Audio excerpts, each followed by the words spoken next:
नमस्कार दोस्तों, जय श्री राम। आज मैं आपसे बात करूंगा कि कहा जाता है कि हिंदू संस्कृति में या भारतीय संस्कृति कह लीजिए कि उसमें देवी देवता तो बहुत सारे होते हैं, लेकिन वेद 4 ही होते हैं। क्यों होते हैं? तो ऐसा भारतीय शास्त्रों में ये चीज़ें हर तरह से ये देखा जाता है कि भारतीय संस्कृति में जो मूल रूप से जिसकी ज़रूरत है वो 4 ही हैं। जैसे हिंदू धर्म में 4 पवित्र वेद ऋग्वेद, यजुर्वेद, सामवेद, अथर्ववेद हैं। ये चारों वेद हिंदू संस्कृति के आधार हैं। ब्राह्मण, क्षत्रिय, वैश्य और शूद्र 4 वर्ण हैं। चारों वर्णों की जीवनचर्या का विभाजन 4 भागों में किया गया है, जिन्हें आश्रम कहते हैं। ये 4 आश्रम हैं: ब्रह्मचर्य, गृहस्थ, वानप्रस्थ एवं संन्यास। पुरुषार्थ भी 4 है: अर्थ, धर्म, काम और मोक्ष। दिशाएं भी 4 हैं। इन 4 दिशाओं में ही हिंदुओं के 4 धाम स्थापित किए गए।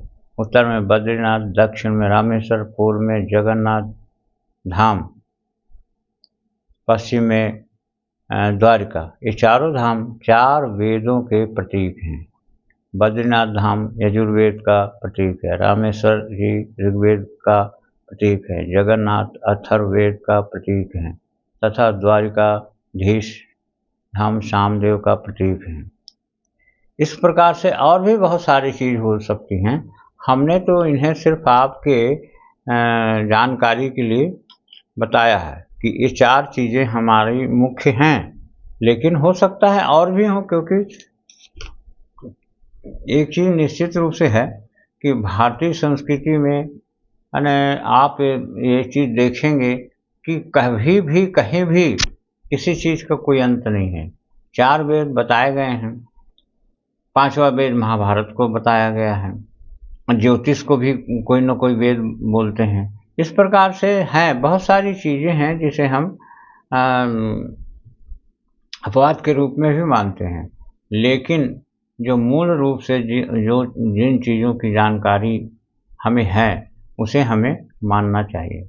और हमें जानकारी हमारे धर्म में, भारतीय धर्म में, सनातन धर्म में बहुत सारे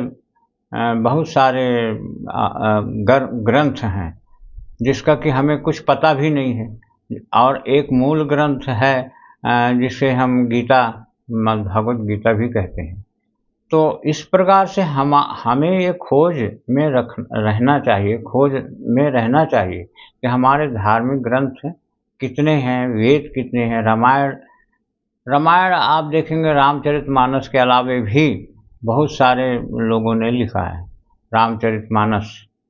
फिर उसके बाद में रामचरितमानस के बाद में भी बहुत सारे लोगों ने रामायण के बारे में लिखा है। तो इस प्रकार से बहुत सारी चीज़ें हैं, टीकाएँ हैं, उसमें हम ज़्यादा बहस भी नहीं करना चाहते। जो हम आपको बता सकते हैं बताने का प्रयास करेंगे। तो हम ये 4 चीज़ें हम बताते हैं कि 4 चीज़ों का क्यों ऐसा जोड़ा बना हुआ है। तो इस प्रकार से 4 दिशाएँ हैं। तो उसके बाद में फिर 8 दिशाएँ भी बोला जाता है, 10 दिशाएँ भी बोला जाता है, लेकिन 4 दिशाएँ मुख्य रूप से ही हैं। तो इन सब चीज़ों का एक जोड़ा है एक प्रकार से, तो हमें इनको मानना चाहिए।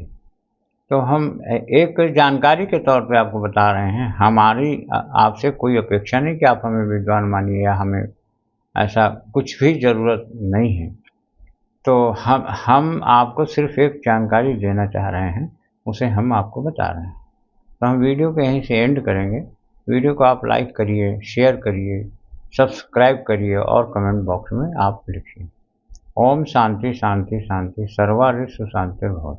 ओम ओम ओम।